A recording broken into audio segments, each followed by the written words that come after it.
الله تعالى. بسم الله الرحمن الرحيم. الصلاة والسلام على رسول الله صلى الله عليه وسلم. الحمد لله الذي هدانا لهذا وما كنا لنهتدي لولا أن هدانا الله. وأشهد أن لا إله إلا الله وحده لا شريك له. وأشهد أن سيدنا محمدا عبده ورسوله.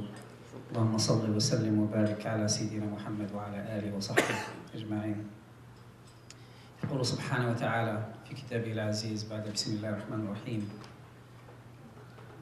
ولا تظنوا إن بعض الظن إثم ولا تجسسوا ولا يغتب بعضكم بعضا أيحب أحدكم أن يأكل لحم أخيه ميتا فكرهتموه. And do not suspect, because some of the suspicion is wrong. And do not spy on each other.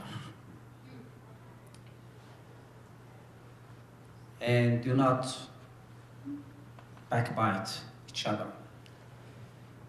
In this ayah, Allah subhanahu wa ta'ala, I'm just following the Imam because the Imam just changed my mental thought. I was planning to just talk about something and he just put the grain in my brain. So, so in this ayah, it's the starting is the suspicion. When a person suspects something from or someone, what he's gonna be doing is to make sure, I'm suspecting that this thing is happening or that person is doing that.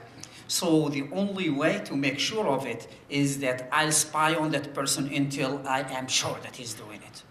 Now I found that the person is doing it. What do I do with the information? The information is a weapon. So if I keep it in my heart, it will destroy me. So what I do with it is I share it with other people, and that's backbiting. So I suspect, I spy, then I backbite. Now, when the person does that, Allah subhanahu wa ta'ala gives a good description about it. أَيُحِبُّ أَحَدُكُمْ أَنْ يَأْكُلَ لَحْمَ أَخِيهِ مَيْتًا. Does any of you wants to eat the flesh of his brother alive? Dead. Sorry. When a person, if a person goes to the butcher and just grabs a piece of meat and starts eating it raw, what would you say about that person? That person is not insane. That person is not sane, really. So what if the person is eating, as Allah subhanahu wa ta'ala described it in the Quran, is eating the flesh of his brother? What would we say about that? That he's sick in his brain. So backbiting, whether it is an imam, whether it is a person, whether it is a male, female, whatever it is, backbiting, Allah subhanahu wa ta'ala instructed us not to do it. Now, when we look at our ummah, we're talking. There are some times when we need information. A person comes and gives some information in a small circle about another person. Like for example, here is a person who comes to ask the hand of your daughter. And you would like to know. So you go and ask about that person, about that boy or about that youth. Is he the person that you entrust your daughter with him or not? In that case, yes, you go and ask about the person. You get the information.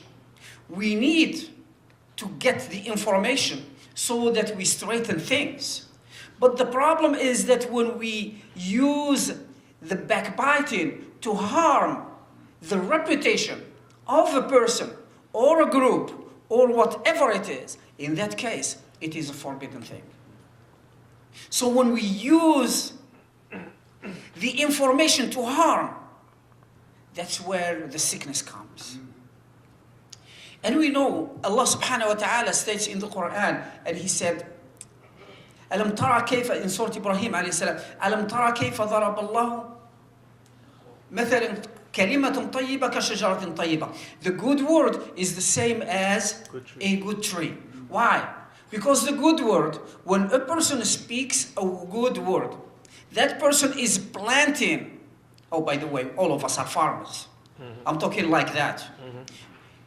When you are talking a good word, you are a farmer, you plan and you make ready the land or the place where you're going to plant in that grain. You talk to the person nicely so that you plant the grain in the mind of the person. That grain will grow as a tree. What does it mean it grows as a tree? It does not grow really as a tree, but the person will make it grow and he will act upon it. That is where the education comes from. That's where the good behaviors and the good manners come. Because when we talk to a person good thing, what happened? He will grasp it. And by the way, when we talk something good to a person, we are not talking to the person himself. To whom we are talking? Who is the first one to hear the good words? It's me. If I say something good, it's me. I am affected by it more than anyone else. When Rasulullah ﷺ says, the smile is a charity, the smile in the face of your brother is a charity. It's a charity for whom? Is it a charity for the other brother? Or the sister? No, it is the person who smiles. It gets affected by that smile more than the person who receives the smile. Why? Because try to be angry or mad and smile. That smile will eliminate, will delete whatever you have as sadness or as anger. They don't come together. That's why Rasulullah ﷺ, when he says the smile is a charity, it means that it is the charity for the person himself rather than for the other people. It helps the other people. When I see Imam smiling, I feel good about it. But when I see someone who is not smiling, I just, I say, what's wrong with the brother? What's wrong with the brother? So now we have our Islamic rules. The Muslim always have a goal or has a goal. That goal is the agenda. If, for example, I have my agenda, and my agenda is that I am in good manners, I apply only the good things. I am always have good relationship with Allah subhanahu wa ta'ala, and I do only the good things. Then that is an agenda for the individual. And we know very well that Rasulullah sallallahu alaihi wasallam, when he started, he did not start by initiating a jamhuriya or a republic or a dawla or a government. He started by educating the individual. He started by making the individual. And if we look at the Islam itself, the 5 pillars of Islam, what are they? Al-Shahada, Al-Salat, Al-Zakat, Al-Hajj, Al-Sawm, Al-Hajj. Those are the 5 pillars. Now, let's go to the Shahada. If I say, Ashhadu an la ilaha illallah, Ashhadu anna Muhammadan Rasulullah sallallahu alaihi wasallam, whom did I benefit? Self. I benefited myself only. I didn't benefit any of the other people. Now, if I go to prayer, whom did I benefit? Self. Myself. If I make Sawm, whom did I benefit? Self. If I make Hajj, whom did I benefit? Self. Now, if I make Zakat, whom did I benefit? Others. Somebody else. Now, that means that in Islam, 80% of Islam is self-purification. It is self-yearning. It is self-education, self-growth. That is Islam. Now, when we go to the 20%, the other 20% is how you deal with the other people. Deal with yourself properly, you will be able to deal with the other people properly. If you cannot lead yourself, how can you lead your family? If you cannot be the leader of your own vices, desires, and ambitions, how can you say that I am a leader of a government or I'm a leader of a people or of a community? We cannot be that unless we are able to lead ourselves. In that case, you will be able to give the example by yourself, as Rasulullah sallallahu alaihi wasallam gave the example. We cannot be good fathers if we are not proper with Allah subhanahu wa ta'ala. If we cannot lead by example, we cannot lead at all. That is a tarbiyah. So the first part, any tarbiyah, we cannot influence our children unless we are influenced by what we read and what we believe. If Islam does not put the grain in our mind and in our heart to behave properly as a good tree, how do you expect that the words that come not from a good tree, how do you expect that the fruits that do not come from a good tree will be liked by others and it will be eaten and consumed? It will not, under any circumstances. So the first thing, if we want to be good educators, we have to educate ourselves. We start by ourselves. If we want to have an agenda, the first agenda, it has to be for our own self, for our own growth, for our own discipline. And if we cannot discipline ourselves, we will not be able to be an example for our children, for our friends, for our colleagues, or anywhere else. That is why when the Imam was talking about the adab, the first adab is, who are we? Because that adab is the one that defines the person. And the definition of the person, if the person is not defining himself or herself as a Muslim, in that case, we need to reevaluate our own belief. What do we believe in? What do we want? And let me say this. We are not in a race. We are not in competition with anyone. We are building. We are building ourselves. We are building our families. We are building our community. We are building the Muslim nation. And in the society where we live, we are to be the example in every aspect. We cannot just be for ourselves. If we want to benefit only ourselves, we are so selfish. That is why when Islam teaches the believer is to work. وَقُلْ اعْمَلُوا فَسَيَرَ اللَّهُ عَمَلَكُمْ وَرَسُولُهُ. Say work, and Allah subhanahu wa ta'ala will see your performance, and with Him and the believers in Rasulullah sallallahu alaihi wasallam on the Day of Judgment. So when we are talking about how we look at ourselves, yes. I heard the stories of Imam Isa about how they became Muslims.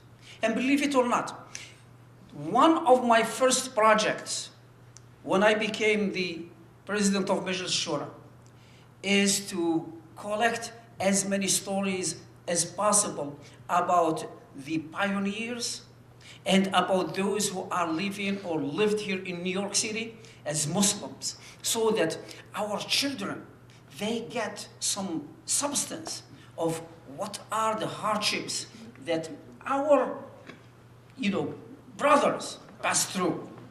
Why do we have to wait till a person dies and then we start to say, no, that person is good? Why don't we hail the person right away and say, okay, Imam Isa, you have a great experience. Why don't you write some of it?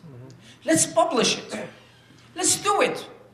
Why do we have to wait till a person dies and then we try to collect from that person or about that person information, how he lived and what he did and so on and so forth? Let's get it from first hand, the first source, the main source. When we do that, we will be able to give an example to our kids who probably, I was born as a Muslim, so I really cannot imagine the hardship that a lot of you, or probably the most of you, who embraced Islam at a later age went through. I wouldn't imagine it. Why? Because just think that When I came here to the United States, and I informed my father that I'm traveling to the United States, he was mad at me. So now, if I changed the country, I did not change the religion. I changed only the country. So I told him, Father, there is an opportunity for me to go and study in the US. He said, don't go. I said, Father, come on. It's a dream. I said, don't go. Then I had to go through about 15 or more people, including my mother, my sisters, my brothers, my uncles, my cousins, and so on and so forth, to convince my father to say, okay, go. What about if I change the religion? Do you think that it would be easy? I don't think so. I do believe that those who became Muslims here in the United States, you are the greatest because you made the decision, you made the commitment, and nobody forced you. And that is why I consider each of you as a teacher of mine. I consider each of you as a leader because you led yourselves beyond what you believed in, and you changed your mental way, and you believed in something new where you defied everyone else in your families, and you became Muslim so that you stand tall and you say La ilaha illallah Muhammad Rasulullah. And that is one of the greatest things that happened. And believe it or not, it is not, probably you see it that it's nothing, or it is very simple. Believe it or not, it is simple probably for some of you. But for me at least, I see it as an achievement that only the greatest people can achieve. It is just like at the time of Rasulullah sallallahu alaihi wasallam, when those of Quraysh started to be Muslims. That's exactly how I describe my brothers who are in front of me now as Muslims. Because it's not an easy decision. Now what do we do? When I say you have the experience, you have the history, we need that experience and we need that history to be written so that all other people, whether immigrants or non-immigrants, whether your children or my children, they read and they see and they understand and they feel who are the people with whom they deal on a daily basis. And it is important for us. It is really important not just for the community here, but for everyone. For everyone who is here, whether they are leaders in the community or whoever they are. Our community is rich. It is so strong. And Islam and the Muslims, the more there are attacks, the stronger we get. The stronger we get, not because we want to defy, but because we believe in Allah subhanahu wa ta'ala and we have no fear from anyone, whatever it is. And that's how we define ourselves as Muslims.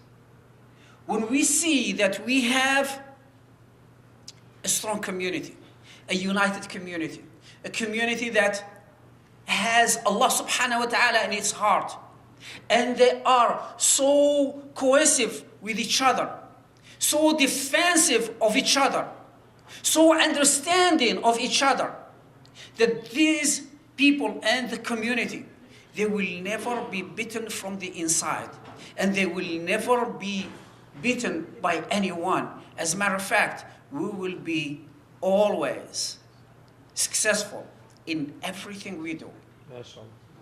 And that is one of the goals of Majlish Shura, is to unite the organizations and the Muslims and to work so that our community is respected, our community is united, and our community is well spoken. When we speak, we do not speak as Majlish Shura, but we speak as Muslims. As Muslim community, we have the voice, we have the decision, and we are able to make it. May Allah subhanahu wa ta'ala give us the wisdom, the power. Wassalamu alaikum wa rahmatullahi wa barakatuh.